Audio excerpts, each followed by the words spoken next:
Hello po, magandang araw po sa inyong lahat. From Abis Balisong. Ito po ay para sa mga nagtatanong, gusto magsimula, mag-collect o gusto kumuha sa amin ng balisong. Meron lamang po akong ibibigay na konting detalye o kaalaman para sa aming produkto kung ano nga ba ang pinagkaiba ng regular, special, semi-special, and customized na balisong. Ang unahin po natin ay ang regular na balisong. Ito po siya. Regular na balisong. Ito. Pata natin ha. Regular na balisong. Ano nga ba ang pinagkaiba ng regular na balisong na ganito? Pero balisong din naman siya. Pinagkaiba lang sa kanya ay medyo manipis ang pagkakagawa. Hindi naman sa tinipid yung material. Yun bang cheapest price o naghahanap ng low budget. Ito paliwanag ko sa kanya kung bakit naging cheapest price, pinakamurang balisong sa produkto ng Abis. Yung loob niya, aluminum side, tapos yung kanyang pagkakagawa ng tanso ay manipis. Pero yung sa blade naman niya, same lang ng paggawa ng semi-special. Ito, tawagin buyod type. Tapos, ang ginamit na bakal sa kanya, molye. Tapos dito naman sa handle, kahit anong pwede naman ilagay. Pwede siyang horse bone, huwag lang deerhorn kasi deerhorn pang customize na lang siya. Buto ng kabayo, dara, tapos ito, fiber plastic ang ginamit. Ito po, yung pagkakaiba. Sunod naman natin yung pangalawa na sumunod dito sa pinaka cheapest price ng balisong na ito ay ang semi-special. Ito, halos wala rin naman siyang pinagkaiba itong semi-special. Ang pinagkaiba lang dito sa semi-special, yung loob niya ay tanso na. Same lang din, medyo manipis lang yung pagkakagawa ng kanyang brass, tanso. Then same lang yung kanyang blade, molye. Tapos yun, pwede din ilagay kung anong gusto nyong materials na gusto nyo ilagay. Huwag lang deerhorn kasi syempre kung maglalagay lang din ako ng deerhorn sa customized na or kaya sa special. Sunod naman natin yung tinatawag na semi-special. Ito, mga ganito na yun.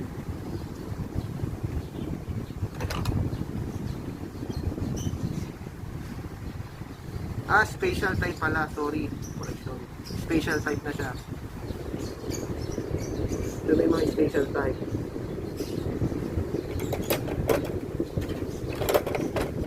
Ito naman, yung mga ganito, kung bakit naging special type, mas makapal ng ginamit na tanso. Tapos, yung pagkakadesign, ito, Carabao horn yung kanyang ginamit na handle. Tapos medyo pulido na yung pagkakagawa kumpara sa ordinary at semi-special. Itong special.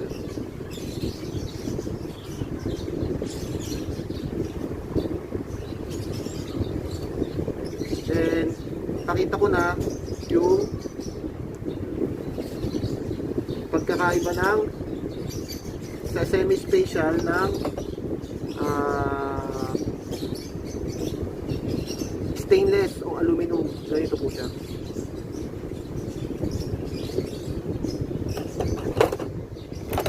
Ito po, may mga ito special din siya. Sorry, special pala, special. special siya. May mga grip pa siya. Then, tungo naman tayo sa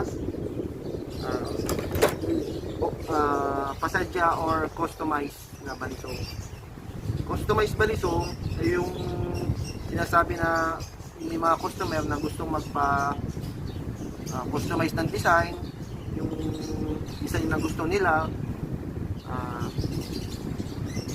Susundin namin kung anong gusto nila paggawa. Mag-design siya ng blade, mag-design siya ng handle, kung anong ilalagay na handle, kagaya na lang ito.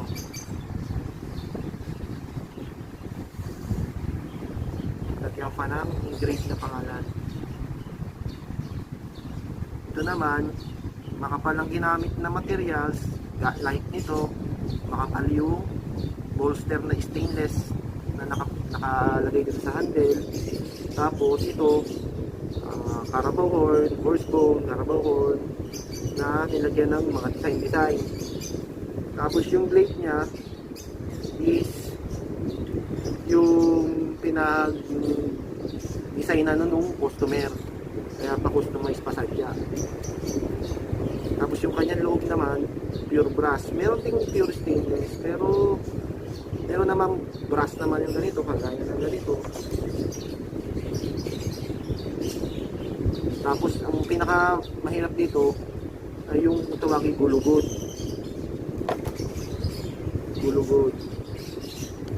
Ito yung sinasabi ko kanina sa inyo, deer horn. Kung magpapagawa ka lang din naman ng customize yung deer horn, kung magpapagawa ka lang naman ng deer horn sa handle, syempre pinakamaganda na sa customize. Medyo mas mabigat lang siya kumpara sa mga ordinary type ang customize. Pero sa mga good for collection, mas maganda talaga itong mga customize na design. Gaya ng mga ganito, customize sa design. Mamaya naman sasabihin ko sa inyo ang pagkakaiba ng mga size. Nagsimula tayo kasi sa size ng 29 lahat. Pinapakita ko puro 29. Mamaya papakita ko naman yung mga iba't ibang size. May size 20, 24, 29, 32, mga broken size na. Ito deer horn handle.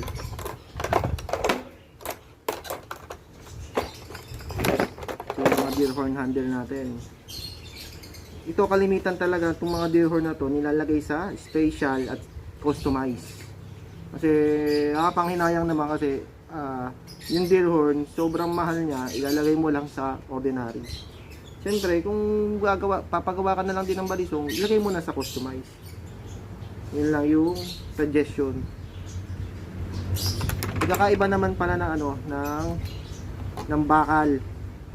Ito molye. Ito bearing. Pareho naman both naman sila, napakatigas. Depende lang naman yan sa pagsusubo o sa paggawa. Meron naman kasing bearing, pag hindi maganda yung pagkakasubo, nagiging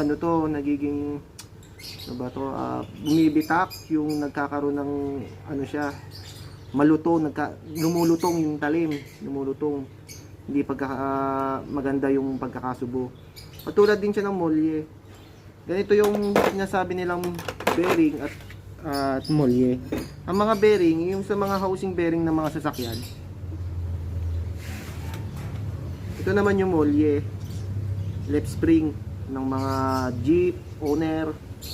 Yung kasi ang ginagawa natin, mga elf ginagawang balisong yung sa mga jeep molye.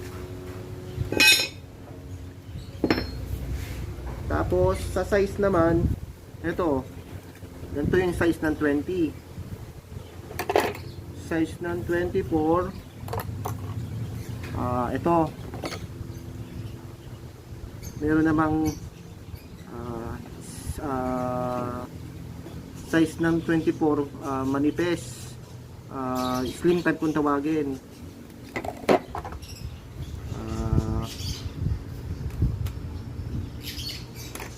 Ito naman Ito, yung mga size talaga ng mga 29, yung mga pinakita ko. Tulad ng mga ganito, pure brass naman to. Sa design naman nung unang sa amin, sa Abes na blade, apat na klase lang. Nagsimula kami sa Rambo, Wally Rambo, ganito. Yung may butas-butas, ginaya daw sa pelikulang Rambo. Yun yung pagkakaalam ko na sinasabi ng mga airpat kung ganun, kaya sinabing ginawang Rambo yung blade niya. Tapos buyod, walang butas pero nakaano siya, uhas tare kung tawagin, ganito siya, uhas tare, para siyang pwedeng pang ahit, pwede pang ano. Ganun din naman ang razor type. Yan, katulad dito, razor type, pwede siyang pang ahit. Ito pwede siyang pang ahit kasi napakatalas niya. Lahat naman ng balisong namin napakatalas. Tingnan nyo na lang dun sa group namin, Abes Balisong and Household Tools Group. Nandun yung mga video na katunayan, matalas at paggawa, kung paano ginagawa ang balisong. Nandun, tingnan nyo lang siya sa mga video nila, na video namin dun na naka-save at ina-upload. Iba-iba naman din ang mga housing na ginagamit namin, handle, katulad nito, kamagong siya. Tapos nilalagyan, pag mga design gusto, nilalagyan namin sila ng nakabaon ng mga metal. Tapos tatlong uri lang naman ng klase ng blade ang ginagamit namin, stainless, bearing at molye. Pero ang pinaka mas mabilis sa amin ay molye. Kasi sa bearing naman kasi, depende nga, sinabi ko kanina, depende sa pagsusubo. O nga't naka-bearing ka, pero sa pagsusubo naman, hindi tama, may posibilidad na pumutok o hindi matigas ang pagkakakulma dun sa bakal na nilagay sa balisong. Which means may posibilidad na pumutok siya pag bearing. Kaya napakahirap din kasi mag bearing. Bukod sa high cost ang bearing, yun nga, tsambahan tayo kung makakakita tayo ng napakatigas talaga na bearing na hindi lulutong. Ito ay sa lulutong, hindi mababasag.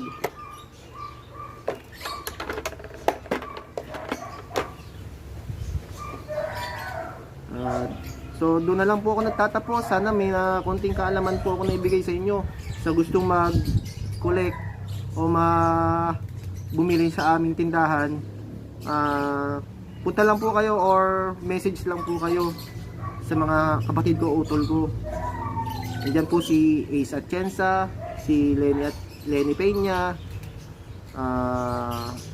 yung asawa po niya si Jenny Atienza, ng kapatid ko si Ace Atienza, my wife si Vanessa. Tapos sa akin din po, pwede din po kayo mag-PM or DM, mag personal message kayo sa amin sa pages po namin or sa group. Pwede po kayo mag-comment doon, i-replyan po namin kayo.